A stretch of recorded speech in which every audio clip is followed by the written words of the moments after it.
All right, guys, so every year Bell puts on the Bell Let's Talk about mental health and wellness.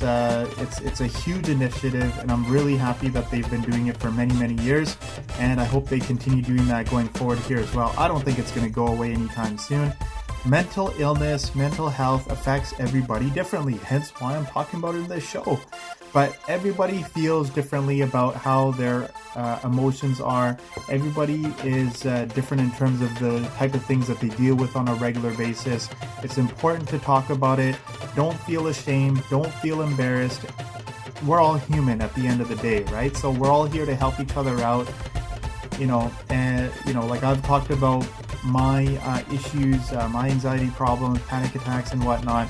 And there's lots of resources. There's counseling that's available. There's different techniques, breathing techniques, and cognitive behavioral therapies that's available. There's counselors that are available, like I was mentioning. So there's different forms, right? So now with all this technology, we can use virtual technology.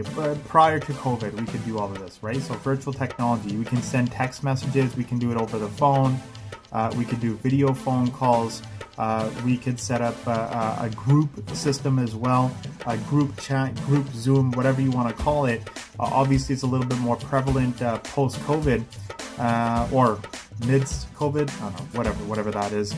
And it's huge, right? There's counselors that are available 24/7 for different locations.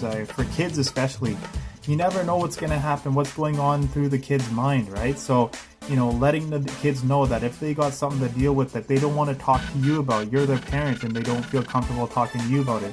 Maybe you're the problem. I don't know. Like, I'm just throwing it out there, right? Maybe it's a teacher, maybe it's a bully, maybe they need to have some sort of third party to hear their story and hear them out fully without any sort of biases in the work. So there is the Kids Help Phone. Young people can text the word TALK to 686868. That's 3 times. Or for adults, you would text wellness to 741741. So that's double. So this is a huge initiative. I hope that this encourages people to share their thoughts, feelings, let people know that they don't have to do this alone.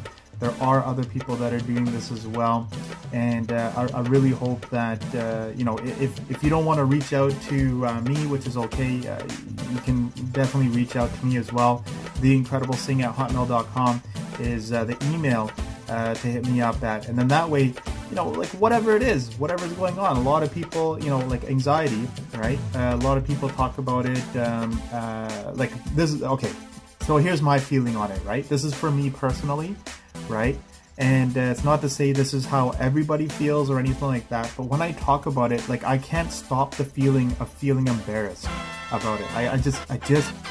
I don't know what it is. I just can't turn it off. So even right now, like I can feel my cheeks kind of warming up a little bit because like I'm still feeling it right now, even in the midst of talking about it here. And it's just one of those feelings that, the more that you talk about it, the more you're able to deal with those emotions, with those feelings and what to do and how to affect it.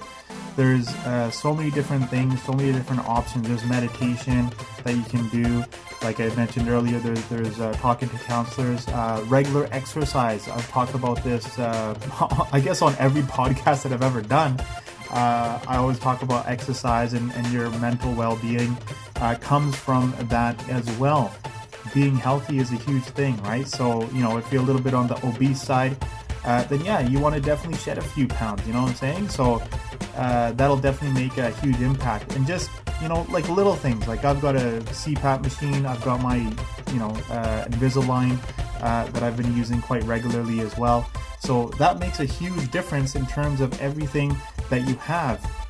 Your relationship with your friends, with your family. There's sometimes you have to make really hard decisions to cut certain people out of your life because they are toxic.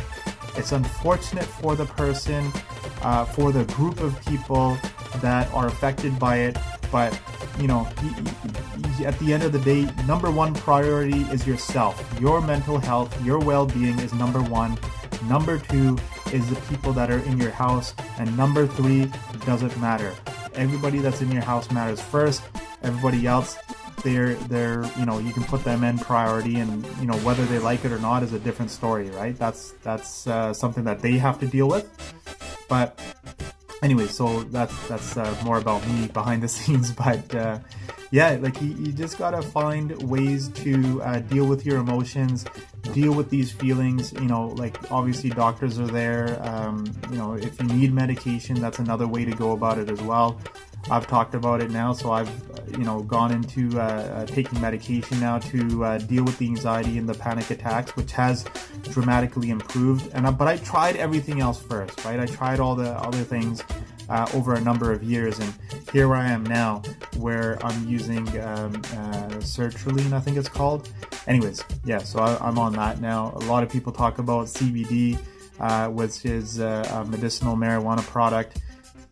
To each their own, right? It might help you relax and stuff like that, but the more I educate myself on something like that, the more I'm finding out, the more you get, the more you start taking of whatever it is, whether it's a prescription drug or the CBD stuff or whatever it is that you're doing, the more you take it on a regular basis, then the more potent you need to make that ingredient for your body to absorb the energy that comes from it. And the not the energy, sorry, the nutrients or the product that's coming with it to see the effects. So that's the thing with CBD. It's still very new. I mean, it's legal in a lot of places, but it's still illegal in a lot of places as well. Some people swear by it, and some people get messed up by it. So that's why I'm kind of putting a little bit of restraint on that. But I mean, there's tons of other mental illnesses, right? Double personality, bipolar personality, I think is the right wording for it. Also, schizophrenia, that's a huge thing as well. So there's people that deal with this on a regular basis. They have to be hospitalized because they just can't take care of themselves anymore. They need 24-hour attention. So there are people like that as well. So, if you're still able to work, you're still able to lead a relatively, I'm going to call it relatively normal life, or the new normal as people call it, then you're definitely still in a good state. So, but yeah, Bell, let's talk mental health and wellness. This is a huge initiative, like I said at the beginning. I'll leave it at that. I'm the Incredible Singh.